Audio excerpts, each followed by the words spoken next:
Hall of Fame, the class of 2020. We must be in the good section. They hooked us up. I know. Special group of players, people, personalities, a lot of paths to get to the top. And this is the ultimate for them to get to the Hall of Fame.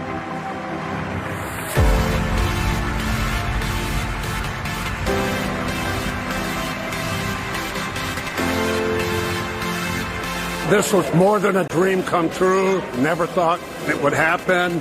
So grateful and just very proud to be in such a wonderful class. What do you think of that, man? I'll take it. I'm not going to give it back. Absolutely amazing. Amazing people, amazing stories, and now we're Hall of Famers. It's official.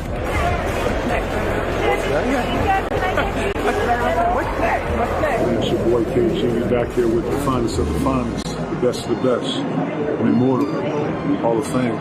Y'all holler at me.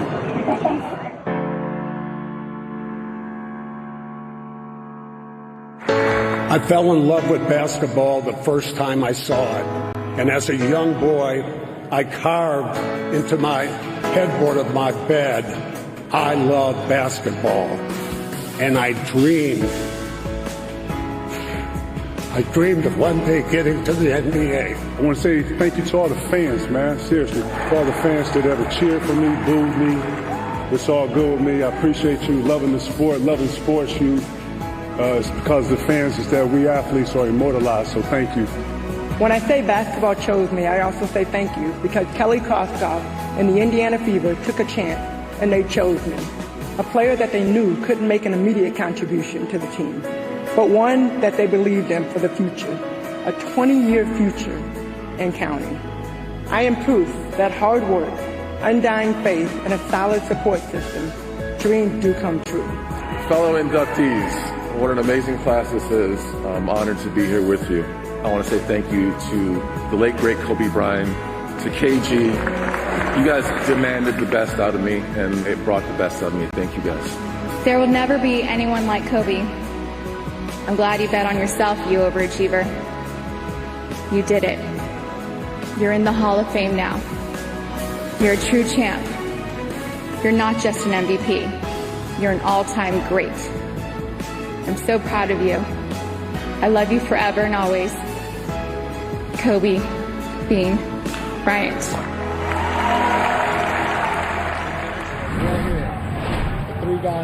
Back live here in Springfield. That was 4 months ago. We're back for another enshrinement, and we're joined by Paul Pearson. I want to show you the tape from a moment ago, proving what I think unofficially, I'll have to check with the Elias Sports Bureau, but I think unofficially Paul Pierce is leading the Hall of Fame class in fun this weekend because he is taking in every moment of this and having a ball. You know, I talked to former Hall of Fame players. They said enjoy every moment, and that's what I'm doing, man. You only get this opportunity to come and do this one time, and I'm going to enjoy it, you guys. Last night, I'm introducing Paul and three other players on stage last night at the banquet, and I can hear Paul commenting on every line. Now, the audience couldn't hear it, but I could hear it. He had something to say about every single thing we said. Oh, man. I mean, you're just having the best time. You got to, man. These moments, like I said, this is a moment. You got to enjoy it. And, you know, so many times I think throughout our career, we look back and wish we had enjoyed the moment a little more.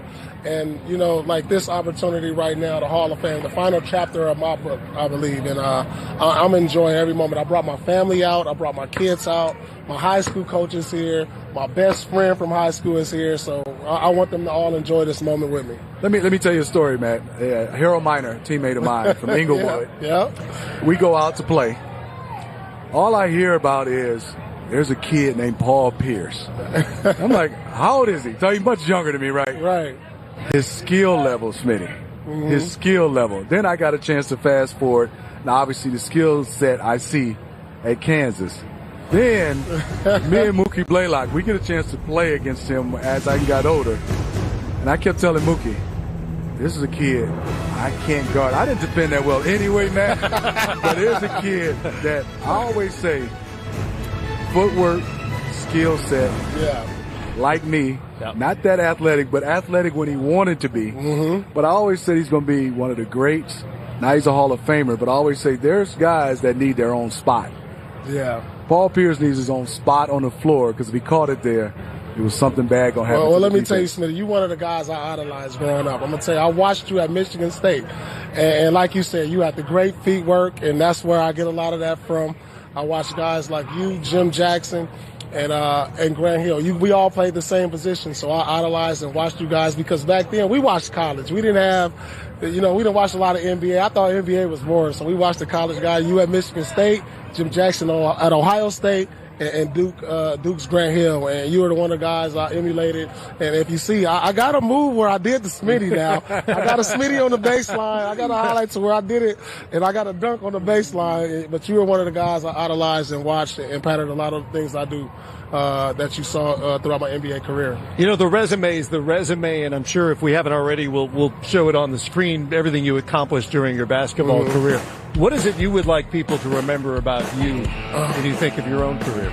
Well, the thing I want people to remember about me is, although I wasn't the most athletic, I might have not been the most gifted, but I competed every night.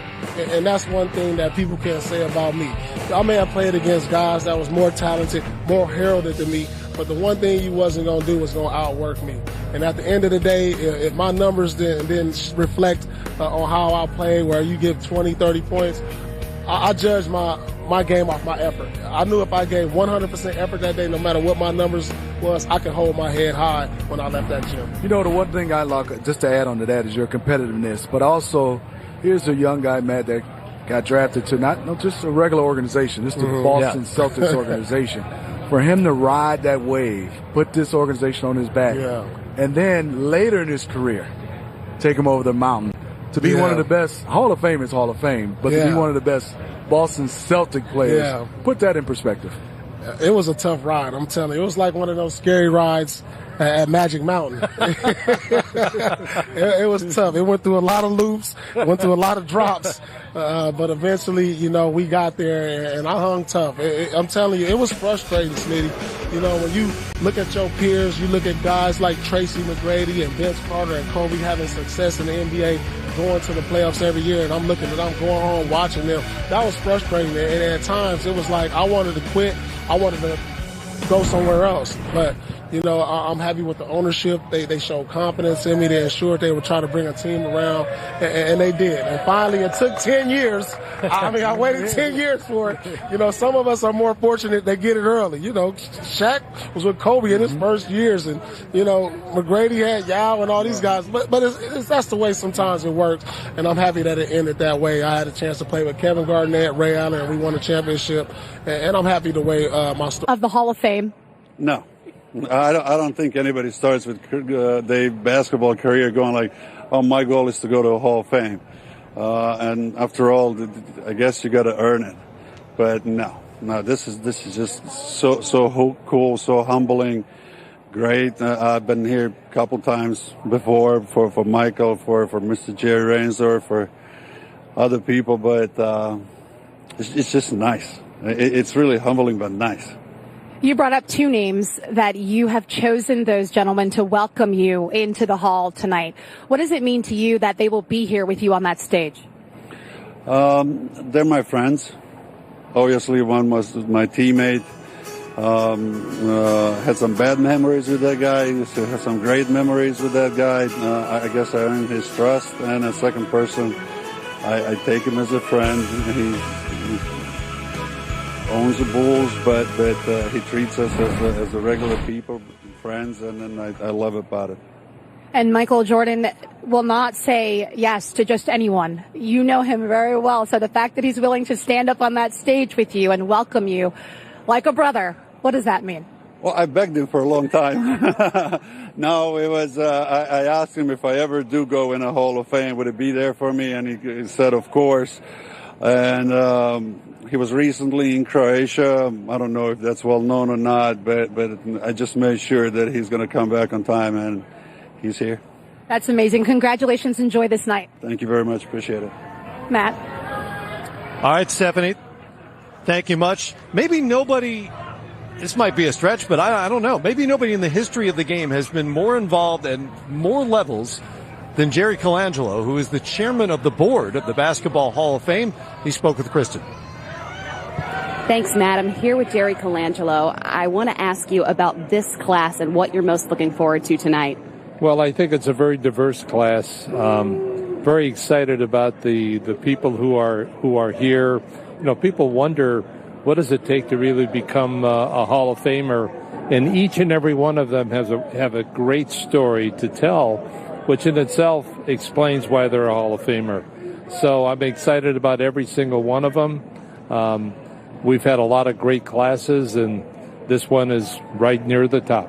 Knowing your own impact on the game of basketball, for those who are watching and dreaming of standing on this red carpet and ultimately on that stage one day, what would you tell them about what it takes to be one of the game's greatest? Well, I think you have to have a love for the game. If you're blessed with some talent, maximize what you have in the way of that ability, and then reach for the stars. Don't be satisfied with just reaching a certain level. Most every one of these individuals would tell you a story about how they reach for that star. It's better to be in that star for one day than never get there at all. And some of them excel even more. So it's just a classic example of opportunities that people have in this country, the greatest country in the world, and to see these people excel is great. Thank you. Thank you for your time. We'll see you inside. Thank you. Matt? There's Doc Rivers among the luminaries entering Mass Mutual Center for tonight's enshrinement ceremony, which you'll see live right here on NBA TV. Smitty, great weather out tonight. Beautiful. The autumn chill hasn't yet arrived here in New England, but it's never too early in the season for a glove. Here's Stephanie Reddick.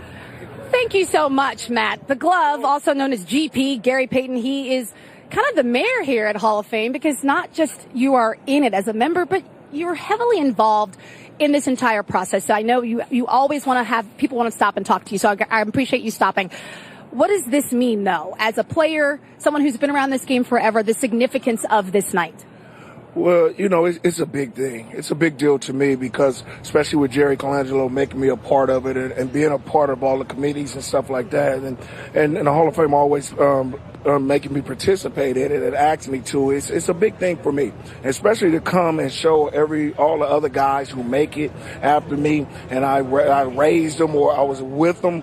You know, I'm always happy to come. And my two guys today is Chris Webber and Paul Pierce. So I had to come here today and represent them. Chris Webber has been waiting a long time to get in. It's obviously well deserved. You mentioned him specifically and Paul Pierce.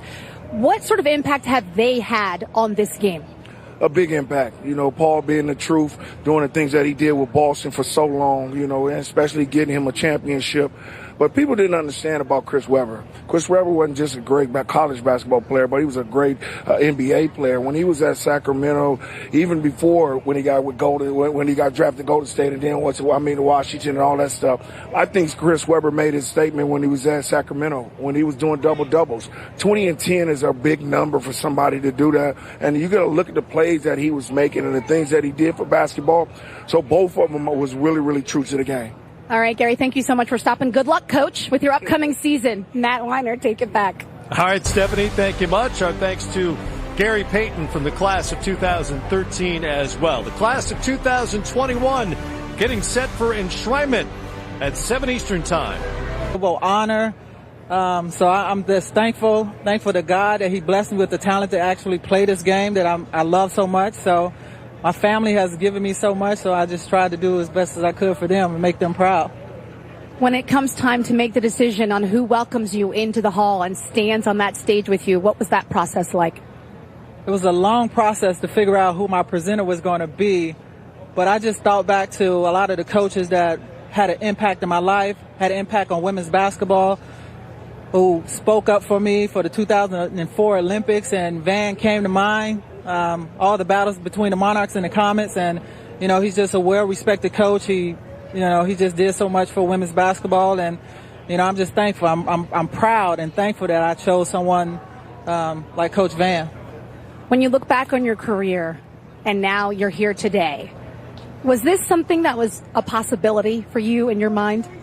Actually, getting inducted to the Hall of Fame, it never came to mind.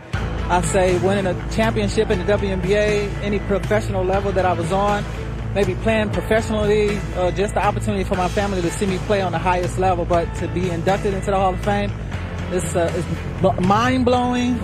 Like I said, I'm still in awe of it, but I'm so thankful for this opportunity. And I'm thankful for everyone that voted me in, and, you know, just this amazing opportunity and among so many great athletes and so many great people that impact the game. Well, it's a well-deserved honor. Congratulations again. Enjoy your night. Thank you very much. Let's send it back to Matt. All right, Stephanie, thanks so much. We mentioned the huge contingent of Celtics fans who have gathered here in support of Paul Pierce. Paul's coach with the championship Celtics back in 2008 just made his way down the red carpet as well and stopped by to speak with Kristen. Thanks. I'm here with Doc Rivers, who unfortunately missed moments ago Paul Pierce running up and down and high. I didn't want to see that. Purposely lagged behind in order to miss it. How, though, when you see the fans' response to him walking this red carpet, do you describe his impact on this game? Oh, it's been huge. It's been huge on the game. It's been huge on me. I mean, I was fortunate enough to coach him and see his greatness and see who he is. So he's going to enjoy this weekend probably as much as anyone who has ever enjoyed this weekend.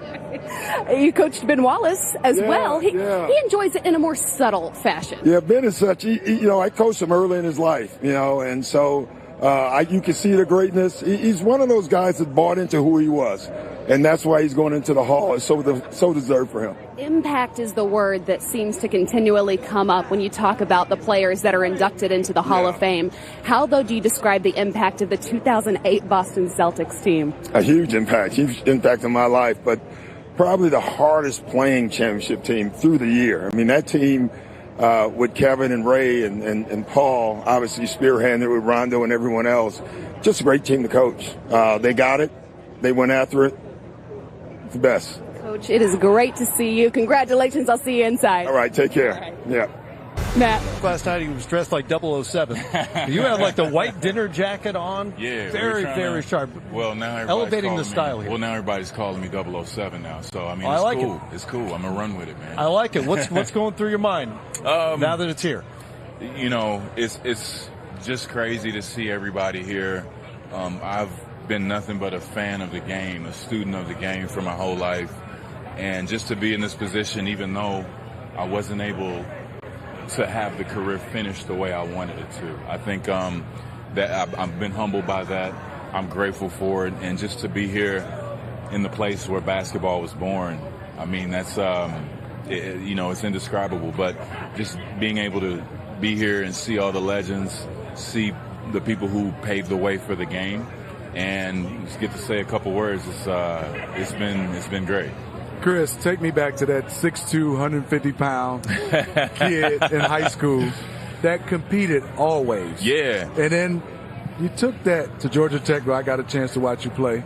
Obviously, you grew from high school, but that competitiveness, I don't know if a lot of people knew how competitive you were. Yeah. You held it in, not when you played, but I think your emotions, you always was able to do that, even from a young age. It took a lot of practice, don't get me wrong, and it used to just come pouring out of me sometimes, but for whatever reason, I just wanted to play the game, and where we're from in Dallas, Texas, I'm going to have to give a shout-out to South Dallas on that one. You have to be aggressive where we're from to be able to play the game, and when you're a little skinny, you got to make up for it in other areas, you know what I mean? So with that, I tried to make sure that I played the game the right way and play like my heroes. My favorite players, KG, Kobe, Tim Duncan, probably not so much Tim Duncan, but Michael Jordan.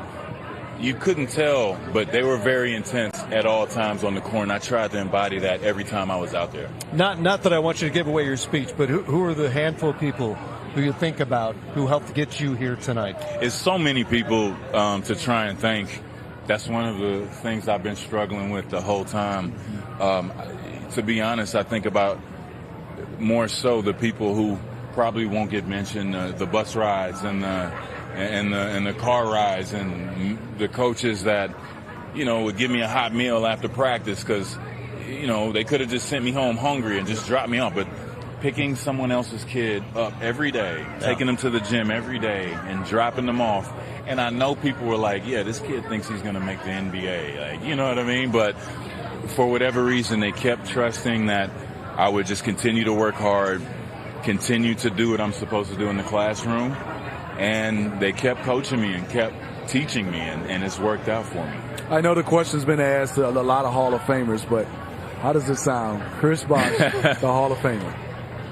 It's going to take some time. Everybody's been asking me, like, man, how does it feel? It's going to take a long time to process, Smitty. I mean, I can't believe it. I mean, sitting next to you talking to them at the Hall of Fame. Like, that's crazy. It's going to take some time. I've been real patient just with myself and just trying to stay in the moment and just go for the ride. But, I mean, it's everything. It's everything. I'm overwhelmed. Hopefully I don't get too overwhelmed as the evening goes on. But I'm just so proud and happy to be here as a basketball player amongst my peers. Well, you got the rest of your life to sort out your feelings on it because you're a Hall of Famer from here on out. Yes. Yeah. That'll be pretty cool. I'll start putting that on my signature or something. Yeah, we want just to put HOF all the time. Just like, okay, we know, Chris. You know, I don't know this for a fact, but I'm told your signature becomes worth a little more once you have that HOF on. That's what I hear. Really? Let's get that pin, man. Yeah, exactly. Yeah. I'm can do that right now. Okay. Golly, who is that Chris little Bosh, kid, Hall man? of Famer. Oh, my gosh. I'm going to get that right now. All right, I'm going to practice. TV. I'm going to practice right now. All right. Your Miami Heat family, You your Toronto lefties. Raptors Lefties family, are always all like this. represented You see lefties. Oh yeah, everybody's here, man. Yeah. I got I haven't seen him yet, but I saw my college coach yesterday, Paul. He was here. Yeah, he's here. My high school coach, Leonard Bishop, is here. That's great. Sam Mitchell couldn't make it. This dude's getting hips. You know, I don't want to give him. You know. Yeah. But yeah, man, I've got the whole lineage here. My family's here. I've got aunts, uncles, nieces. And Go get in there. Enjoy Go get in there. Enjoy Yeah, this and all time. my You got to kids. go. Go get in there. You got to go. Bye. Chris Bosh. Thomas, and a premier forward who shared a poster with him, Charles Barkley. Chris Webber, your time has come.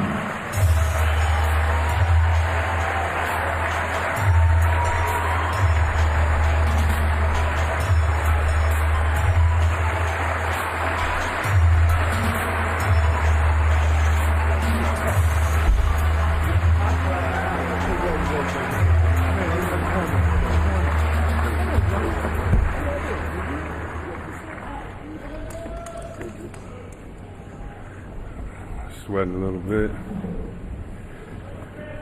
I love you too. Thank you.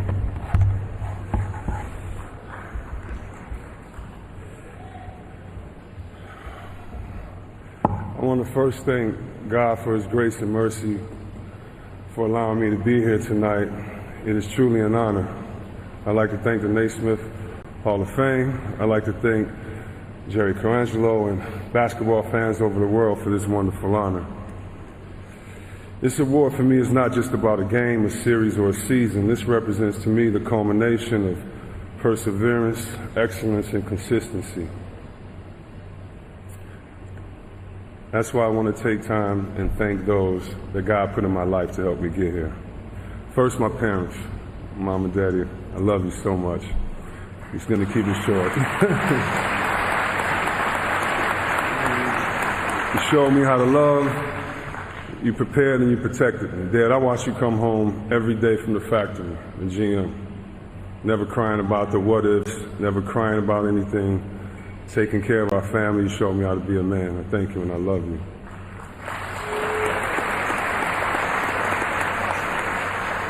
Mom, as the oldest of your 5 children, I remember at a young age you explaining to me what teamwork and responsibility meant. Because my responsibility was a big one at the time. As the oldest of 5, I had to watch the kids and explain to them that even if it was just cooking, they had to shut up and be quiet because Mommy, even though you had 2 jobs, was working on another job, something called a master's. And I remember you being at home, babysitting, typing because you didn't have enough to pay. And I remember getting it done. That's work ethic. I love you.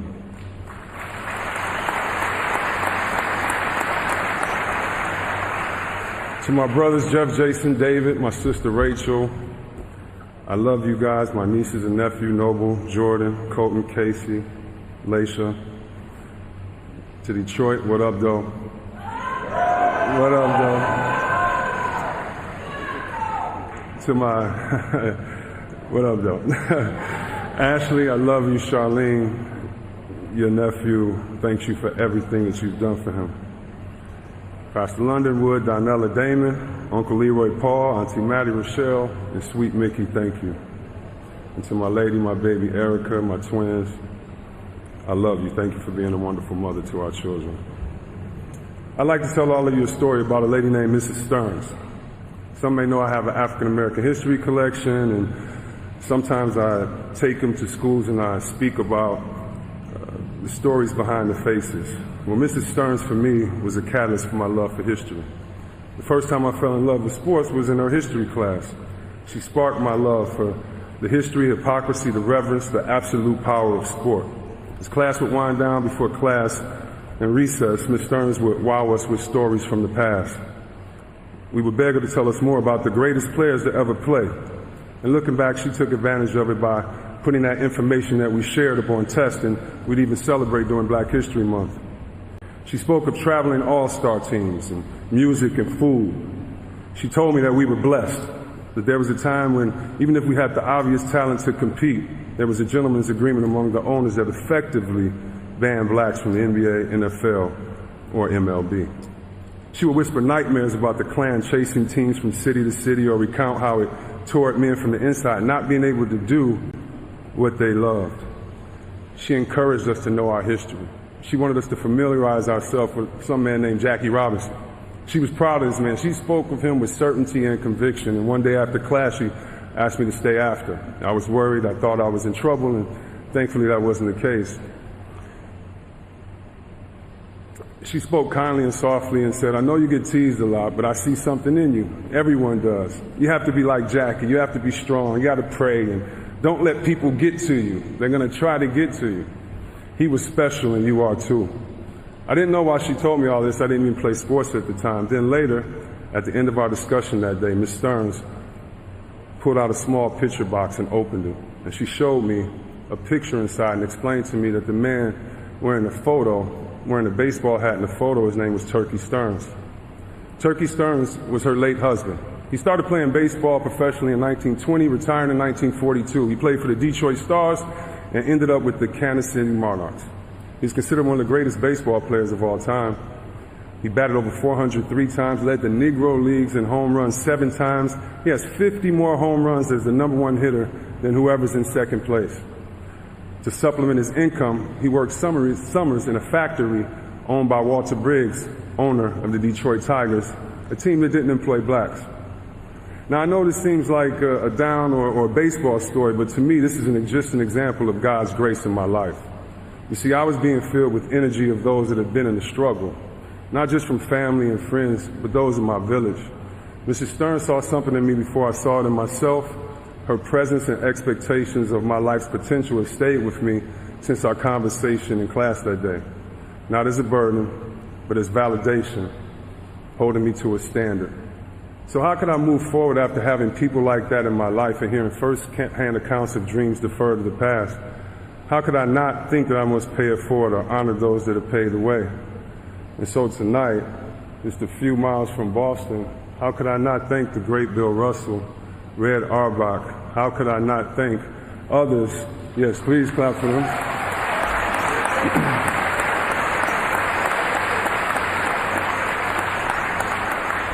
How could I not thank Spencer Haywood or Dr. Harry Edwards, Dr. John Carlos, or the Big O, and many other trailblazers that gave of themselves for us in the next generation.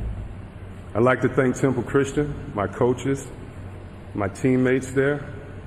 I'd also like to thank Curtis Hervey, my AAU coach. Harv, the way I approached the game with preparation and toughness, that was you. Mr. Mont, you know I love you. Yapo, Kevin, Josh Colby, Antonio Ragland, Mike Jackson, Omar Wetlow, I love you guys as well. To the greatest high school coach in Michigan history, my coach, Coach Keenan. Thank you for being such a great coach. And Nidra, I thank you for having us back and having our back with all the food, the barbecues, and the honey buns. To the Honorable Dennis Archer and Trudy Archer, thank you for your support and your love and kindness. You helped my transition in high school. I'd like to tell you a story about Isaiah Thomas. He was my guardian angel. Only a few family and friends knew this, but my brothers and I were big fans of Isiah. We would do everything that Isiah did. I would even, after I got to the league, say hi, Mom, after every interview because he did it. Now you have to flash back. I'm 16 years old, and Zeke calls our house to speak to my parents and ask if he could come over and speak with us. He came over to our little shack on Biltmore, shout out 6 Mile, Evergreen, Finkel, Puritan. He came to the hood because I told him he was coming through. Everyone came out and bothered him. He was just cool, patient, and gracious. After speaking to my parents, Isiah took me aside. You talked, you were kind. You said you understood what I was going through. You told me don't worry.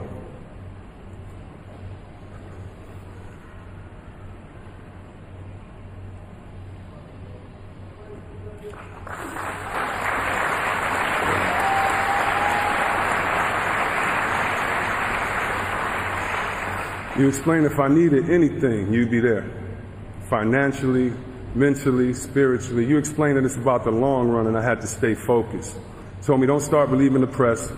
You told me keep doing my thing because we are more than hoopers. Zeke, I remember like it was yesterday. You said we. You gave me confidence. You validated my game through setting your expectation. And finally, you protected me from the vultures. You protected me from the vultures.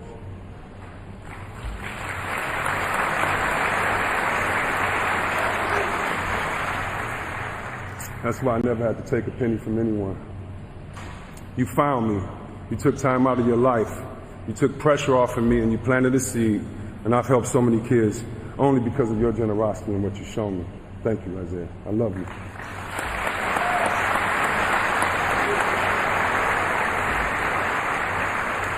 To the student body, the alumni, and the faculty and the staff at the University of Michigan, I flat out love you.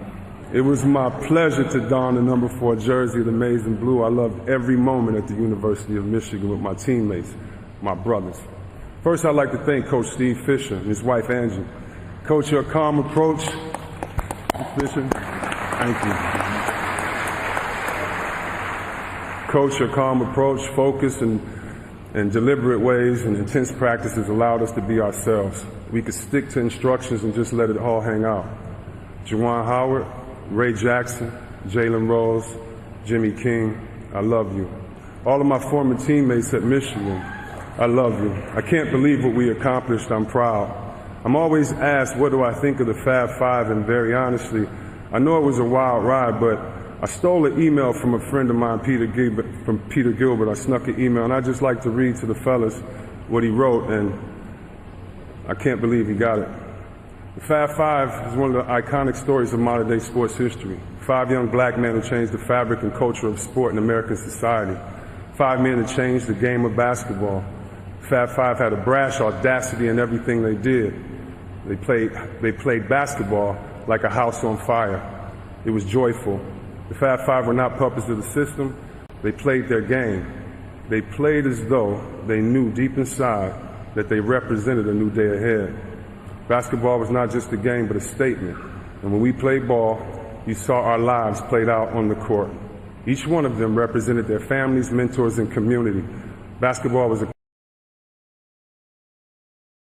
individual upbringing. They were a movement, whether they knew it or not. There were love letters and death threats. They were embraced by many, vilified and hated by more. They played as though they knew deep inside that they are representing a new day ahead. Guys, I still see vestiges of our game, and I'm just so proud of what we've done. I thank the University of Michigan, I thank the fans, I thank the students, and I love being part of this family.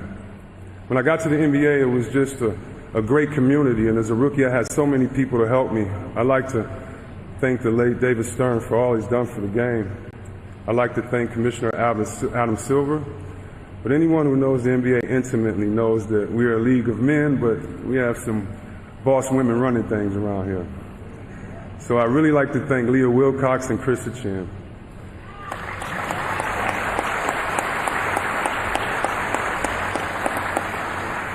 I love me some Leah Wilcox and Krista Chan. I'd also like to thank Felicia Irwin, Bill Strickland, and Reverend Earl Smith. I'd like to thank the fans of Golden State, Mully, Spree, and Billy O. I'd like to thank the city of D.C., Chocolate City. You see, I played for a lot of teams. My teammates Ben Wallace, Strickland, Stricknine, Juwan, Legs, T. Murray, Murasan, Witt, Cheney, and D. Ham. Buzz Brayman, I thank you for helping me get that jumper nice. It's because of you I can stand here. And now to the best fans in the world, to the Sacramento Kings. I just want to talk a little bit about God's grace. I want to talk about the fact that God has to lead you, and you're not always supposed to know where you're going or how good it's going to be when you come out on the other side. It's just about trusting Him, trusting God, trusting the process. Sacramento, my faith will forever be strong because God gave me you. Jay Will, what's up, baby? Vlade, Peja, Bibby, Bobby Jack, Doug Christie, Sign Lady, Jeff Petrie, Coach Adelman. Thank you for just bringing that style to our game. Erica Bjork, thank you for allowing my charities to do so well and to work with the communities. And thank you for keeping me connected to the Sacramento community. Thank the Philadelphia 76ers.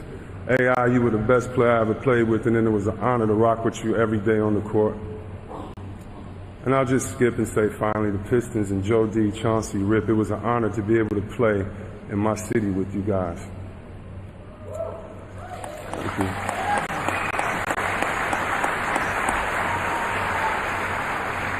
To my man Charles Barkley, I'm honored to have you welcome me into the Hall of Fame. You changed the way the game was played from a power forward position. Personally, you've shown me the way in life more than once. The first time was high school. Rick Mahorn brought you by and I got a chance to meet you. I studied your game, I knew your truth, I knew your attitude, and you complimented me and encouraged me. And for the first time after seeing you, I thought, hey, maybe I could do this if my favorite player says I can. The second time, I just want to thank you on behalf of all athletes for what you've done with life after basketball.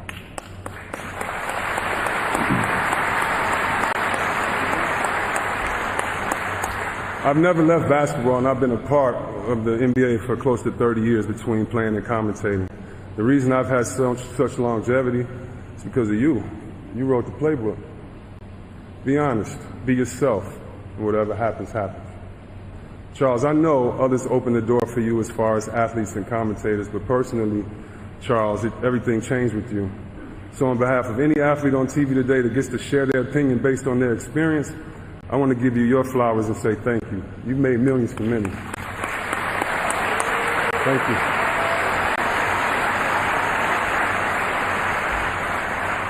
I'll be quick. And speaking of commentating, the journey after life, I'd like to thank Marv Albert, my partner on air for the last several years. You were a joy to work with. I learned so much from you.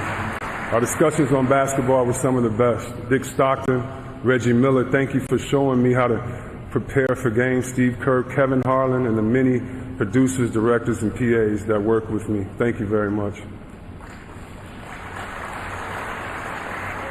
I'd like to thank my business partners, Lavetta Willis, Jason Weil. You guys, we've done some big things, and to follow in the footsteps of those like Magic Johnson and Dave Bing, Isaiah Vinnie Johnson, and Junior Bridgman is an aspiration, and thank you guys for setting the bar and taking your game out of the league, but excelling in business as well.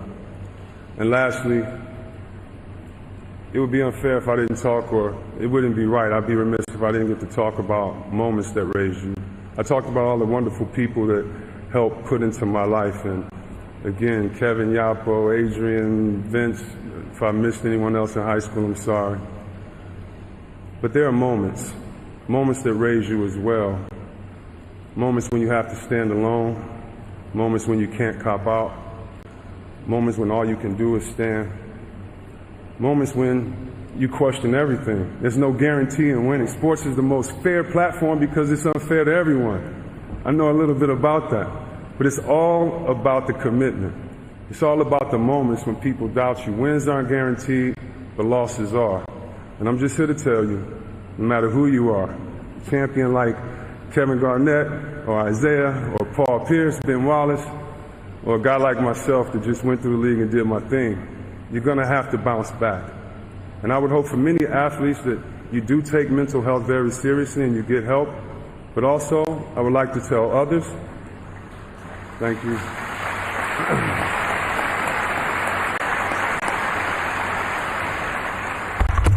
But also I'd like to tell others that hopefully you can embrace sport. Embrace the fact that there's no guarantee. and face the fact that that's why we get to work early and leave late. Embrace the fact that I'm still the same dude that had to go up against KG, Tim, Shaq, Akeem, all these guys in a week.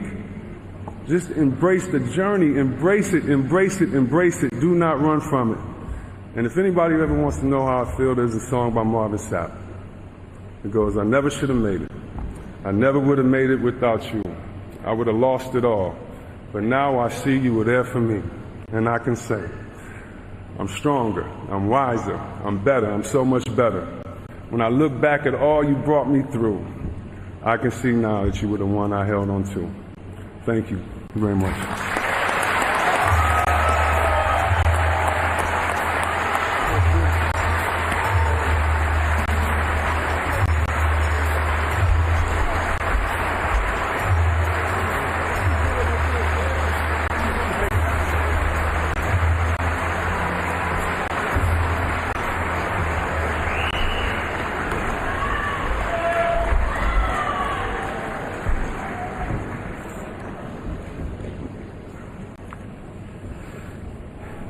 When Val Ackerman was in 7th grade, she was devastated to learn that despite her best efforts at the tryouts, she did not make her school's cheerleading squad. Now, to add insult to injury, that was the only team sport offered for girls. Fortunately, the next year, Title IX was signed into law, opening up a new world of opportunities for millions of girls. Now, Val might not have been cut out to be a cheerleader, but there was no question she could play ball. Becoming a 3-sport star at Hopewell Valley Central, she'd launched herself on a path to become one of the most consequential and groundbreaking executives the game of basketball has ever seen.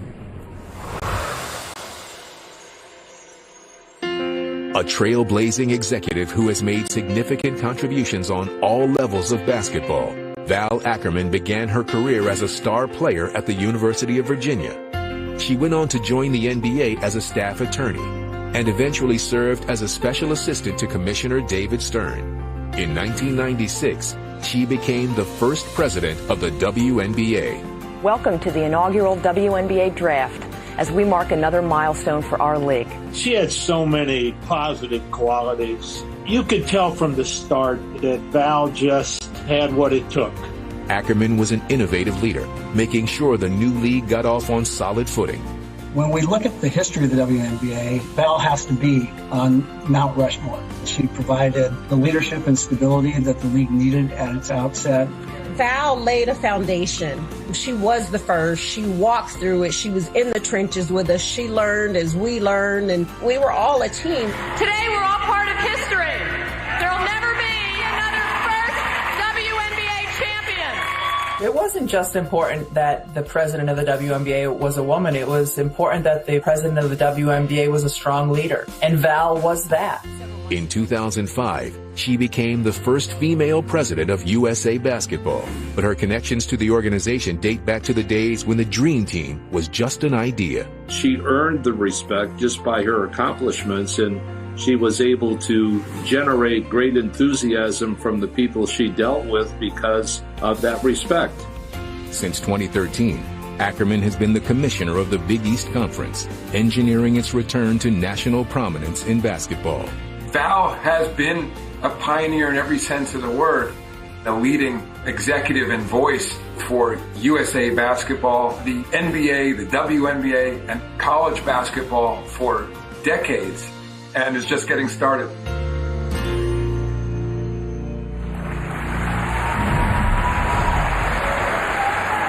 Welcoming Val to the Hall of Fame are two former co-workers from her days around the water cooler at their Midtown Manhattan offices, Russ Granick and Rick Welts.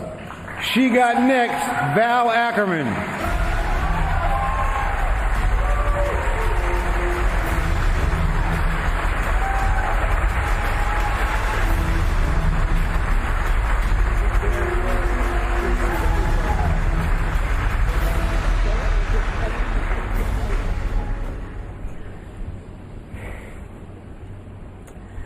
I want to start off by thanking Jerry, John, and the contributor committee for this incredible honor and for making this night possible for me. I can tell you standing up here is just an indescribable feeling. I want to congratulate my fellow awardees and inductees. What a class. I'm so happy for Mel Greenberg, my longtime colleague and friend Carol Stiff, of course Yolanda, and Lauren, and especially Coach Wright. It has been such a privilege to work with Jay over the past 8 years. I can tell you that the new Big East would not be where it is today without him and Villanova leading the way.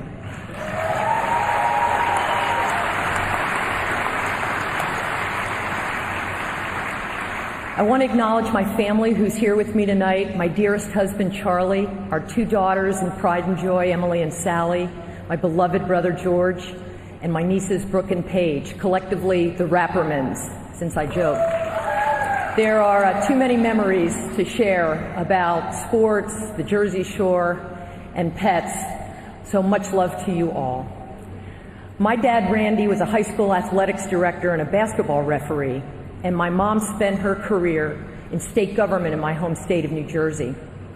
They were ahead of their time in the way they supported the dreams of their tomboy daughter in the late 60s and beyond, and their devoted parenting is very much on my mind as I stand here tonight. This is a little-known fact, but my grandfather, whose name was also George Ackerman, played basketball at Springfield College in 1929 and 1930, so that adds yet another layer of meaning tonight for me. Like many girls of my generation, I was riveted by the Battle of the Sexes in 1973, and I'm inspired to this day by the example set by Billie Jean King and the many strong women and men who followed her in the quest to make the chance to play sports and to do it on a big stage a reality for girls and women in our country and our world.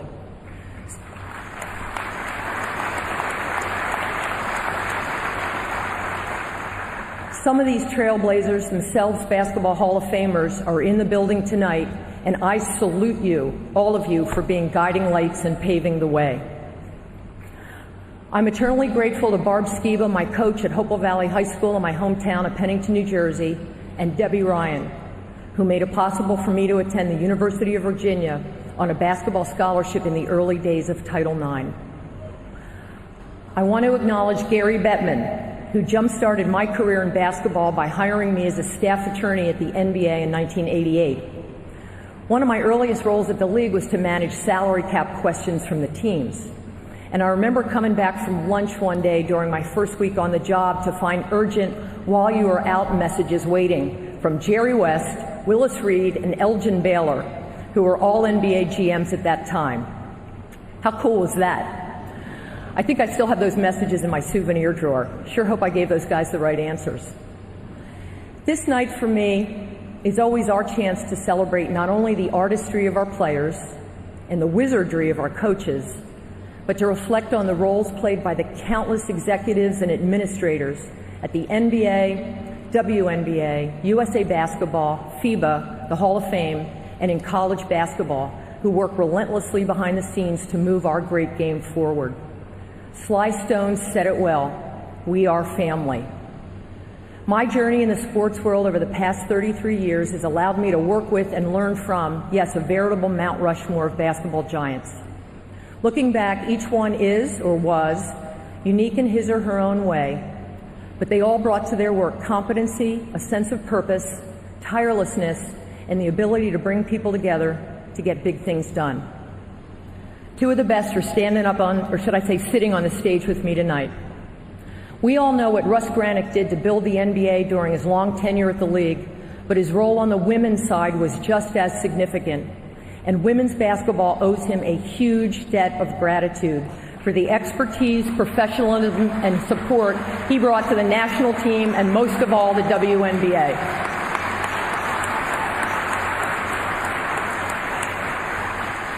I could not have asked for a better boss and mentor than Russ Granick. If one were to combine the best attributes of a family member with the traits we most admire in a work colleague, the result would be Rick Welts. Rick, your talents and courage are unmatched. You've made the basketball world and our society a better place, and I'm very proud to call you a friend.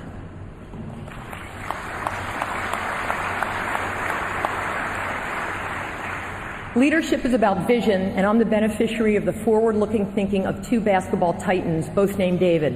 What an honor to have known them. Commissioner Gavitt, strike that, Coach Gavitt. Here's my letter to you. Dear Dave, it's been a crazy past several years.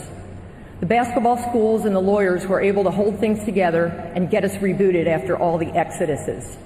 We're still at the Garden, where else? And we brought UConn back to the league. Long story there. Fox Sports has been a tremendous partner, and Dan's following in your footsteps. You'd be proud. Oh, and Jay won a couple of national titles. So we're doing fine. Thanks many times over for getting it all started. We can talk about NIL, contact tracing, and the transfer portal some other time. Sincerely, Val. To my Big East colleagues who are here tonight or back on campus, thanks to each and every one of you, with a special nod to Jack DeGioia, Father Peter Donahue, and Father Brian Shanley, and my amazing staff. You've kept this storied league with its proud basketball traditions going and growing, and it's a joy to work with all of you. Who among us doesn't wish that David Stern, a once-in-a-generation leader, was still with us? His deeply held convictions 25 years ago brought on a new era in women's team sports in our country, and his high standards and marketer's eye shaped the model league that remains a beacon for women everywhere. Was he hands-on, you might ask? The short answer is yes. After all, as we know, episodic micromanagement is underrated. There was truly no better way to learn the commissioner ropes than to be at David's side. The launch of the WNBA was a massive group effort involving willing NBA owners like Jerry, gifted players like Cheryl Swoops, our first signee, hardworking coaches, refs, and team personnel, A-list sponsors and networks, and some of the finest sports executives ever assembled. To all of my league office colleagues who had a hand in the league start, Adam, Gary, Steve, Rod, Matt, Brian, Terry, Steve, Bob, Paula, Kelly, Renee, Jamin, Blaze, Peter S., Peter L., Maureen, Dan, D., Alicia, Terry, Joan, seemingly all of NBAP and NBAE, and so many others. Together, you made history. Jim, Lynn, Carol, and USAB were right there with us in the early years. So for me, tonight is also about our team, and I hope all of you will take a well-deserved bow. I want to thank David most of all for recognizing the importance of women to the future of the game of basketball. My own journey working in the sport has been solitary at times, and as some of you know, that strengthened my resolve and my persistence in making sure basketball does right by women at all levels of the game. I hope we can all keep doubling down to make sure that happens. Dr. Naismith, my final thanks go to you for everything the game of basketball has done for me. You, with a little help from Fran Judkins, have now given me the evening of a lifetime. Thank you so much.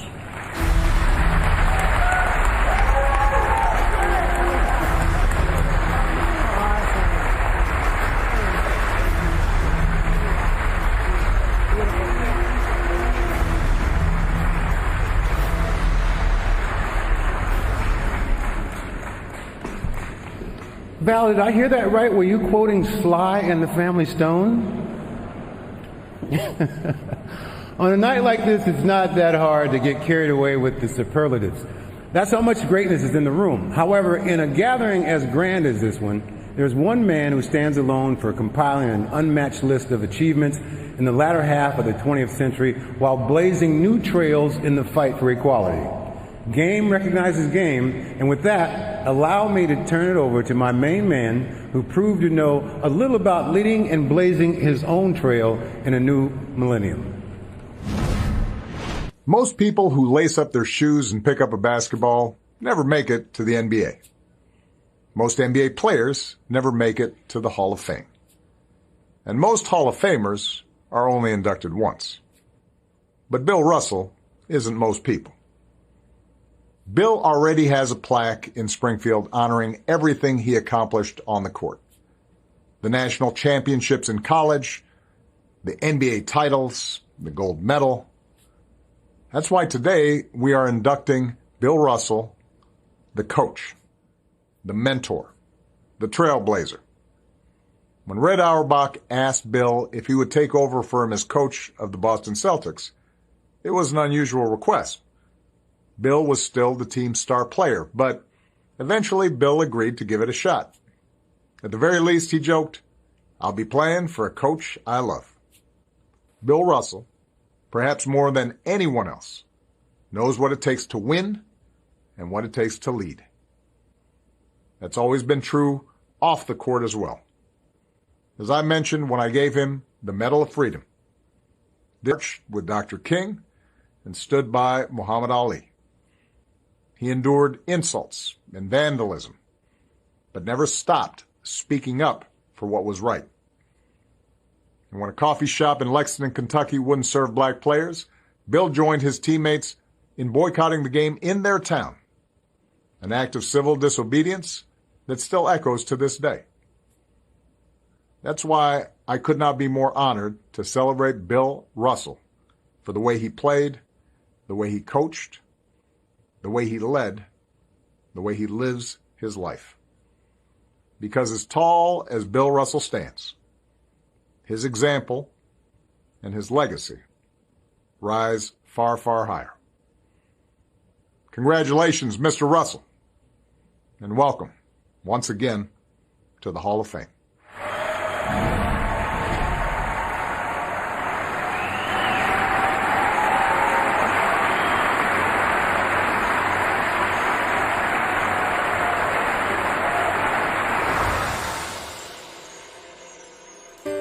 Bill Russell was the centerpiece of the Boston Celtics dynasty of the 1960s. After their 8th consecutive title in 1966, Hall of Fame coach Red Auerbach stepped down, and Russell stepped into history. As the first Negro coach of a major league sport, can you do the job impartially without any racial prejudice in reverse? Yes. How? Because the most important factor is respect. And basketball respects the man for his ability, period. As a player-coach, Russell was intent on extending the Celtics' reign of dominance. Brad, any final words of advice to the new coach? Win! In his second season, Russell led Boston to the 1968 NBA championship. Bill Russell, he has been tremendous in getting us up for ball games. And you know, John, he's a little bit tougher than Red. And the redhead has always been tough. The following season, Russell led the Celtics back to the finals. Against the heavily favored Lakers, the Celtics forced the series to go the distance. In his final game, a determined Russell lifted Boston to its 2nd consecutive title under his leadership. And the Celtics, they have done it again. A spectacular finish. Russell continued on as a head coach, guiding the newly formed Seattle Supersonics to their first ever playoff appearance, and then later leading the Sacramento Kings. Bill Russell allowed the rest of the world to know that if you're qualified to coach, you can coach. Without Bill Russell, I'm probably not coaching. He is the original. All of the coaches you see in professional sports, all of them stand on the shoulders of Bill Russell.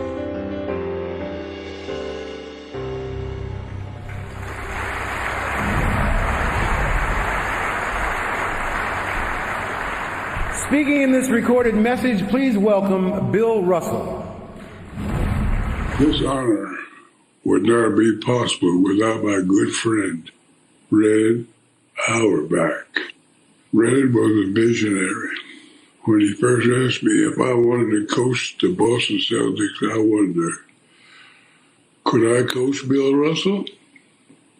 Coaching the Celtics was one of the most challenging and rewarding experiences I had during my 13 years in the NBA.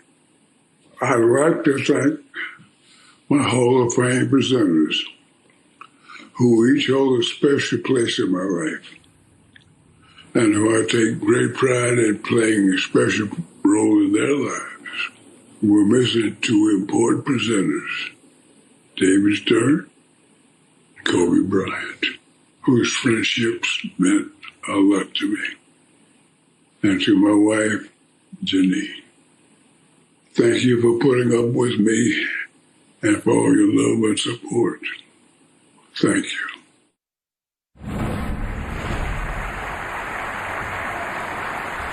Presenting Bill to the Hall of Fame requires a little firepower. Please welcome Charles Barkley, Julius Erving, Spencer Haywood, Alonzo Mourning, Bill Walton, and Rick Welch. Congratulations once again to the one and only Bill Russell.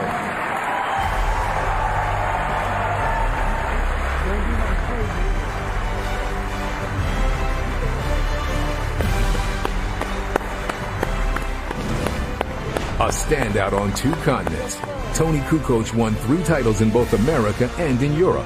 We'll hear from the